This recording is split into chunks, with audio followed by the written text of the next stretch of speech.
Welcome DEKWP, 小工 aboard. Your learning journey starts now. Ever felt like you're in a contract maze, and the exit sign is written in Klingon? That's where all story starts. Two companies, a handshake deal, or rather, a signed contract. It all goes south when delivery gets delayed. Buy says, you're late. Seller fires back. You changed the rules halfway. So, who's really at fault?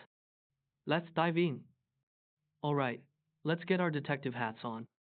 First stop, the data layer. This is just the raw stuff, the contract itself, saying 30 days or pay 1% per day. Oof, that penalty sounds intense. Then we have the timeline. Money paid, deadline missed. Delivery eventually happens, but 10 days late. And crucial emails pop up. Company B claims Company A changed the technical specs mid-game, messing up their production schedule. Now, zoom into the information layer. We organize this chaos. The big question mark. What does 30 days even mean? Calendar days? Working days? The contract doesn't say. And that 10-day delay? Is it all B's fault? Or did A's last-minute changes contribute? That 1% daily penalty. It feels less like compensation and more like a financial guillotine. See the tension? Facts are clear, but the meaning is murky. Now, things get interesting with the knowledge layer. This is where legal smarts kick in. Law books tell us, if a contract term is fuzzy, we don't just guess, we look for fairness. If Company A indeed changed the game plan, then Company B's delay isn't entirely their fault. There's a principle called fault mitigation. Basically, if you cause part of the problem, the other side's penalty gets lighter. And that 1% daily penalty? The law has a clause for that too.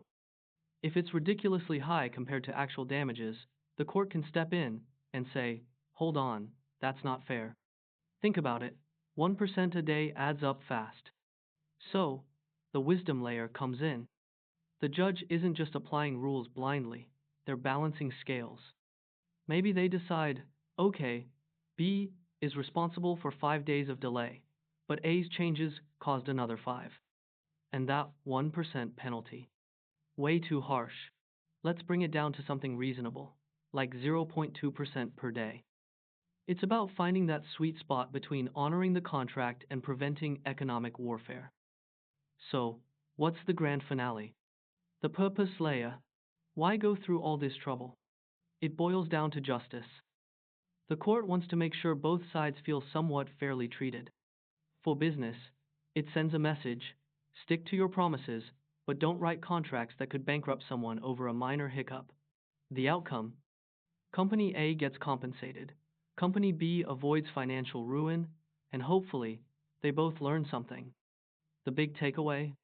Contracts should be crystal clear, and courts need that judicial wisdom to navigate the gray areas. It's not just about rules, it's about making sense and keeping commerce flowing smoothly. That's the DIKWP magic in action.